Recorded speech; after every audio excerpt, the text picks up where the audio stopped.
دعا مسلمان میں عقیدہ توحید پختہ کرتی ہے، اور دعا اس دولت کا نام ہے جو صرف مومن کے پاس ہے، کافر کے پاس نہیں۔ نبی پاک علیہ السلام نے فرمایا الدعاء صلاح المومن، دعا مومن کا ہتھیار ہے، کافر کے پاس یہ ہتھیار نہیں ہے۔ مومن جب اپنے مالک کے حضور دعا مانگتا ہے نا، دنیا میں آپ کسی سے زیادہ مانگے تو وہ ناراض ہو جاتا ہے، وہ کہتا ہے بھائی تو نے تو کام بنا لیا ہے، کل بھی دیا تھا، پرسوں بھی دیا تھا، روز روز تجھے کون دے؟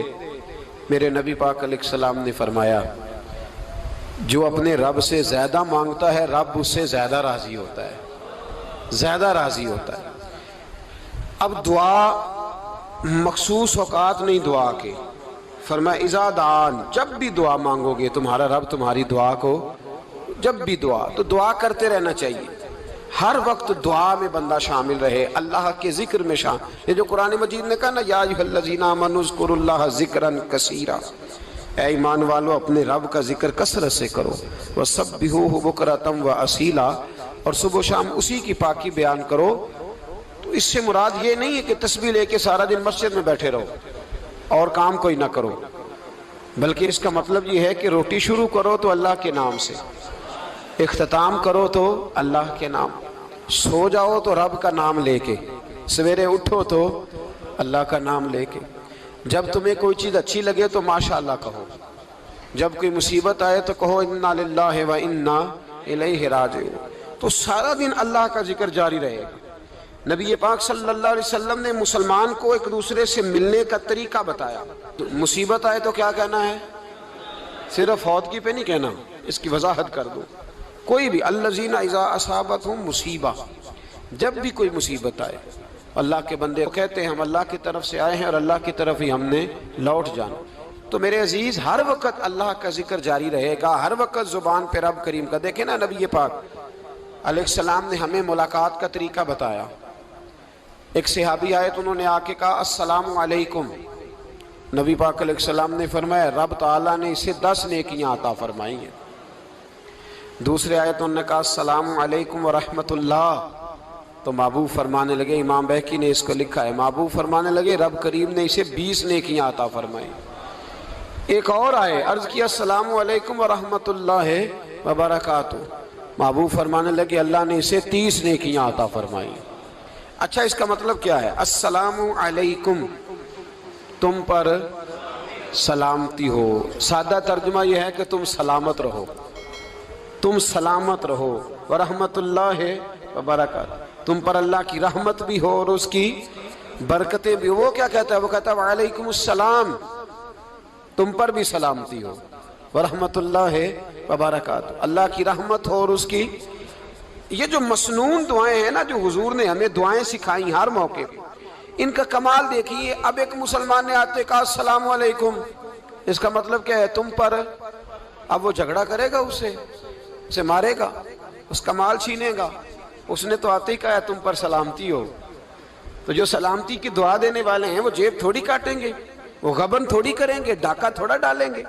اسلام نے لفظ ہی وہ سکھایا ہے کہ فرمایا جب تم نے ملنا ہے تو تم نے دعائیں کرنی ہیں ایک دوسرے کے لیے۔ اب ہمارے ہاں نئے نئے لفظ آ گئے، ٹیلی فون اٹھایا تو کہا ہیلو، اس کا کیا ترجمہ ہے؟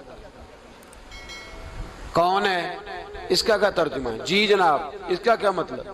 ہم نے دیکھا بڑے بڑے سمجھدار لوگ السلام علیکم کی بجائے کہتے ہیں کیا حال ہے؟ بھئی کیا عجیب بات ہے، بھئی کیا حال ہے کا کیا مطلب ہوا؟ وہ بعد میں کرنے کی بات ہے۔ اور کچھ تھوڑا سا جو ادیب ہیں، جو بیچارے حروف کے پیچ و تاب میں رہتے ہیں، وہ کہتے ہیں آداب عرض ہے۔ وہ کیا ہوتا ہے جی؟ اسلام نے دعا سکھائی ہے السلام علیکم، یہ کتنی خوبصورت دعا ہے۔ جب آپ گھر کے اندر داخل ہوئے تو آپ نے دعا دی السلام علیکم، یہ دعا دی آپ۔ ایک صحابی حاضر خدمت ہوئے، عرض کی یا رسول اللہ صلی اللہ علیہ وسلم میرے گھر میں غربت رہتی ہے، کیا کروں؟ نبی پاک علیہ السلام نے فرمایا جب بھی گھر جایا کرنا گھر والوں سے سلام لیا کر، گھر والوں سے کیا کہا کر؟ السلام علیکم، جب بھی گھر جائے۔ یعنی گھر آیا، اب گھر والوں نے بتایا کہ ماچس کی ڈبیا تو لے آؤ۔ اب یہ دکان کونے پہ تھی گھر والے پہ، وہاں سے ماچس کی ڈبیا لے کے واپس گیا تو کہنے لگا السلام علیکم. پھر گھر والوں نے کہا ہو بتانا یاد ہی نہیں رہا، چینی بھی ختم ہو گئی ہے. تو یہ پھر گیا چینی لینے، لوٹ کے آیا تو کیا کہا؟ جب اللہ چاہتا ہے تو کہے، جب اللہ کے رسول چاہتے ہیں تو کہے. اس کا ترجمہ یہ ہے کہ تو کہہ، تو سلام لے. اللہ رسول چاہ رہے ہیں کہ تو سلام لے تاکہ تیرے گھر میں سلامتیاں ڈال دی جائیں.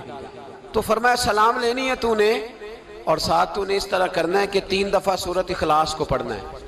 امام قرطبی نے اس کو لکھا ہے. اس نے کہا حضور غربت بڑی ہے. غربت بڑی ہے تو کہ وظیفہ بتائیں. فرمایا جب بھی گھر جاؤ سلام لو اور 3 دفعہ سورۃ اخلاص پڑھو. وہ صحابی کہتے ہیں میں پکا ہو گیا.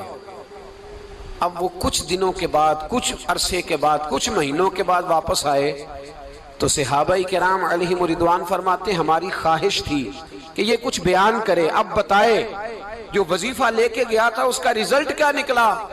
کہتے اس نے بڑی حیرت انگیز بات کی، حیرت انگیز عجیب انداز میں. کچھ لوگوں کا دل ہوتا ہے نا کہ مجھے ملے میرے پڑوسی کو نہ ملے، اور کچھ کا دل ہوتا ہے یار مجھے بھی ملا ہے اور الحمدللہ میرے پڑوسی کو ملا ہے. تو صحابی جب حاضر ہوئے تو صحابہ کہتے ہیں ہمیں تجسس تھا کہ یہ کچھ بتائیں. تو حضور نے فرمایا کیا حال ہے تیرا؟ کہا یا رسول اللہ کمال ہی ہو گئی ہے حضور، میں جب بھی گھر جاتا ہوں سلام لیتا ہوں اور 3 دفعہ سورۃ اخلاص پڑھتا ہوں. میں تو امیر ہو ہی گیا ہوں، میرے تو ہمسائے بھی امیر ہو گئے. کتنا پیارا ہے یہ جملہ، کتنا حسن ہے. اتنا اچھا لفظ کسی اور کے پاس ہے ہی نہیں جو الفاظ ہمیں ہمارے رسول نے عطا فرمایا.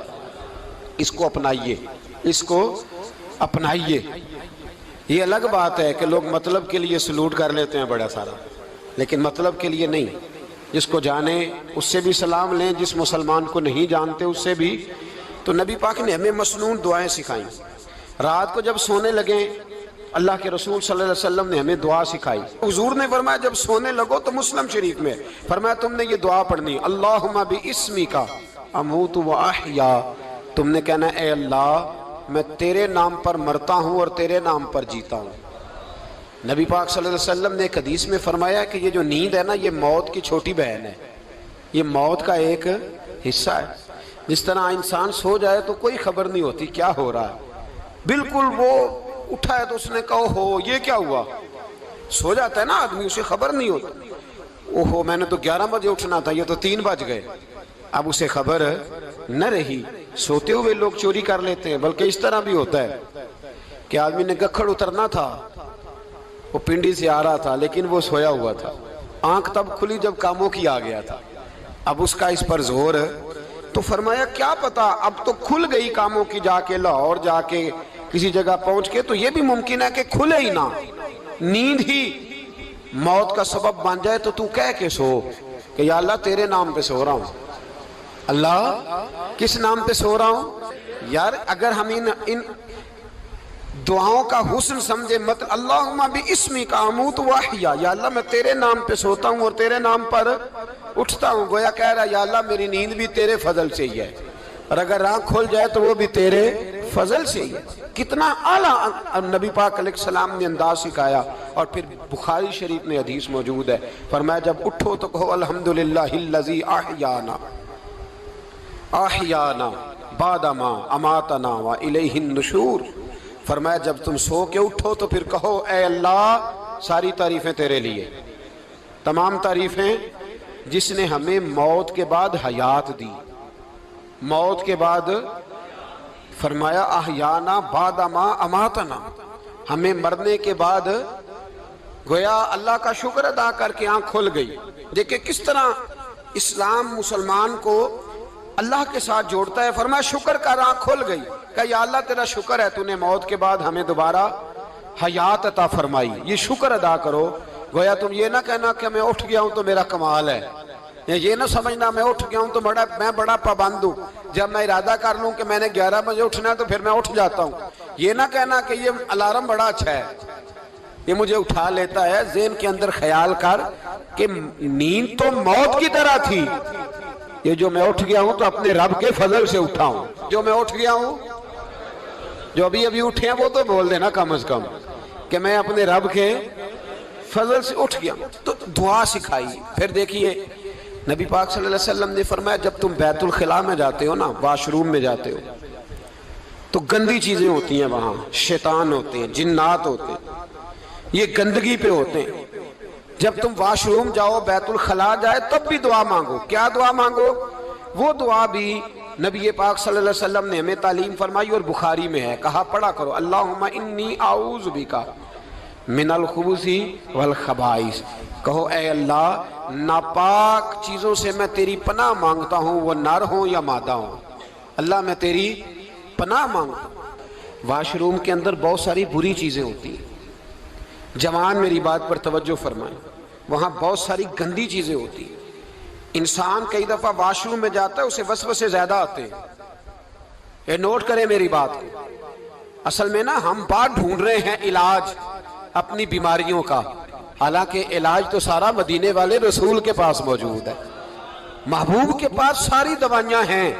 تو نبی پاک علیہ السلام دیکھیں نا، انسان واش روم میں جاتا ہے، اسے وسوسے آتے، برے خیالات آتے، وہ گناہ کی طرف کئی دفعہ مائل ہوتا ہے، تو کہا تو دعا پڑھ کے جا اللہم انی اعوذ بک، یا اللہ میں تیری پناہ مانگتا ہوں من الخبث والخبائث، ہر خبیث اور بری چیز سے میں تیری پناہ مانگتا ہوں، وہ نر ہو یا یار کتنا عظیم دین ہے، کتنا عظیم میرے مصطفیٰ کریم کا وہ والا دین ہے۔ اصل میں اللہ کرے بی اے پاس بچے کو بیت الخلا کی دعا بھی یاد ہو جائے، ایسے یاد ہو جائے، اور اس کے ماں باپ سمجھ لیں کہ جوان ہو گیا ہے، تو اب ہو سکتا ہے اس کی طرف شیطان حملہ زیادہ کرے، اسے خراب کرنے کی کوشش کرے، تو لہٰذا اسے دعا سکھائی جائے تاکہ اس کو پہلے سے پتا ہو کہ میں نے اس بے ایمان سے بچنا کس طرح سے۔ اب آپ دیکھیے نبی پاک علیہ السلام نے ہمیں دعا سکھائی، مصنف ابن ابی شیبہ میں۔ کون سی دعا؟ واش روم سے نکلنے کی۔ اللہ اکبر، بڑی زبردست دعا ہے، بڑی زبردست۔ آپ یقین کریں اس ایک ایک دعا پر ایک ایک پورا بیان ہو سکتا ہے، ایک ایک۔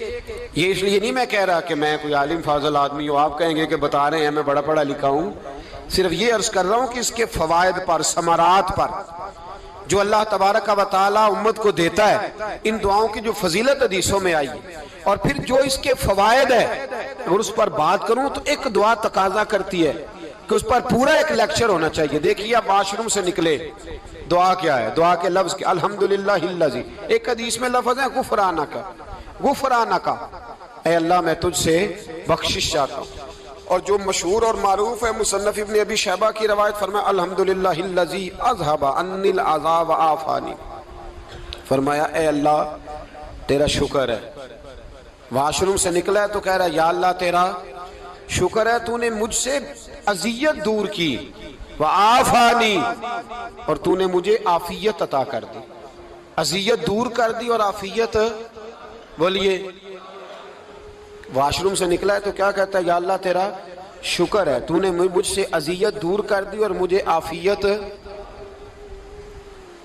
ڈاکٹر حکیم ہومیوپیتھک ایک چیز پر متفق کم ہوتے ہیں، پتہ ہے نا آپ کو، لیکن اس بات پر سب کا اتفاق ہے کہ اگر کسی کو قبض ہو جائے نا تو شاید 70 یا 72 بیماریاں لگ جاتی ہیں اس کو۔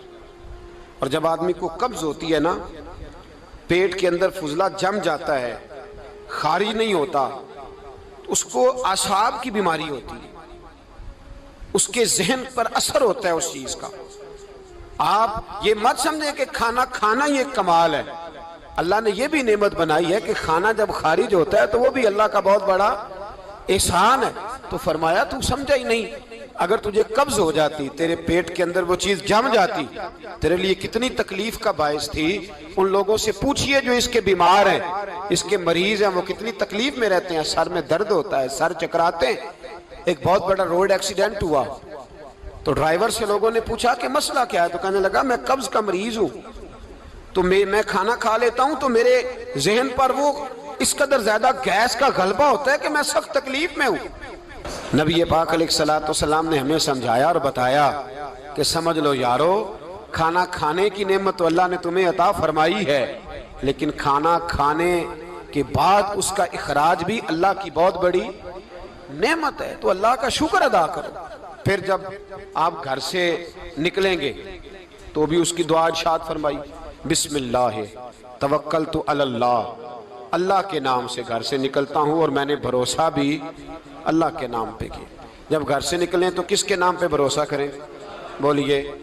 حضرت رابعہ بصریہ رحمت اللہ علیہا، آپ تشریف لے گئیں حج کرنے، جس دن واپس آئیں اپنا اونٹ کہہ گئیں جاتی دفعہ، کہنے لگی اللہ میں تیرے حوالے کر کے جا رہی ہوں، اور بسم اللہ توکلت علی اللہ، بھروسہ بھی تیری ذات پہ۔ جس دن واپس آئی نا اسی دن کسی نے بتایا کہ اماں آج ہی تیرا اونٹ مر گیا ہے، تو اونٹ کے سرانے کھڑی ہو کے کہنے لگی مولا میں تو تیرے نام پہ تیرے پہ بھروسہ کر کے گئی تھی، تیرے حوالے، میں تو تیرے گھر گئی تھی۔ تو لوگ کہتے ہیں اماں کے منہ سے لفظ نکلے تو اونٹ زندہ ہو کے کھڑا ہو گیا، کھڑا ہو گیا وہ۔ تو اماں کہنے لگی نہیں تمہیں ہی غلطی لگی ہے، مرا ہی نہیں تھا، پہلے سے ہی موجود تھا، وہ اپنی کرامت بھی نہیں ظاہر ہونے دی۔ تو بھائی گھر سے نکلیں تو کس لفظ پر کہ یا اللہ میں تیرے بھروسے پہ نکل رہا ہوں، میں اس کے دو فائدے ہوں گے، ایک تو آپ اللہ کی امان میں جا رہے ہیں، اللہ کی امان میں آ رہے ہیں، اور دوسرا جس گھر کو آپ چھوڑ کے جا رہے ہیں اسے بھی اللہ کی امان میں دے کے جائیں۔ تو کتنا لذت والی دعا ہے جو نبی کریم علیہ السلام نے ہمیں سکھائی۔ اب ذرا حدیث سنیں خوش ہو کے، دیکھیں حضور نے دعا سکھائی، فرمایا جب دیکھ لو نا کسی کو ہنستا ہوا، کیا کرتا ہوا؟ ماشاءاللہ آپ تو ہنسنے لگے۔ جب کسی کو ہنستا ہوا دیکھو تو کہا کرو اضحک اللہ سنک، یہ دعا یہ بخاری ہے، فرمایا دعا مانگا کرو جب کسی مومن کو ہنستے ہوئے دیکھو تو دعا مانگو اضحک اللہ سنک، اللہ تجھے ہنستا ہی رکھے، اللہ تجھے، بولیے، جل نہ جایا کرو کہ میں پریشان ہوں تو یہ ہنس کیوں رہا ہے، جھلا نہ کرو، بلکہ کیا کہا کرو اللہ تجھے ہنستا رکھے، اللہ تجھے۔ نبی پاک صلی اللہ تعالی علیہ وآلہ وسلم نے فرمایا، ترمذی میں حضرت اسامہ بن زید رضی اللہ تعالیٰ عنہ سے حدیث مروی ہے، حضور نے فرمایا جس نے کسی کے ساتھ احسان کیا اور جس پر احسان کیا، اگر اس نے یہ دعا پڑھ دی نا جزاک اللہ خیرہ، تو فرمایا اس نے اللہ کی بھی پوری حمد کر دی اور محسن کا صحیح شکریہ بھی ادا کر دیا۔ کیا کہنا ہے؟ جزاک اللہ، اللہ تجھے بہترین جزا عطا کرے۔ اس کا ترجمہ کیا ہے؟ اللہ تجھے بہترین، کیونکہ حضور فرماتے ہیں من لم یشکر الناس ولم یشکر اللہ، جس نے بندوں کا شکریہ ادا نہیں کیا اس نے اللہ کا بھی شکریہ ادا نہیں کرنا۔ تو کیا کہنا چاہیے؟ جزاک اللہ خیرہ۔ اور اگر اماں کہتی ہو بچوں کو انگریزی سکھانی ہے تو کیا کہنا ہے پھر؟ شکریہ ادا کرنے میں کیا کہنا ہے؟ Thanks, thank you. وہ خدا کے اس کا ثواب کتنا ہے؟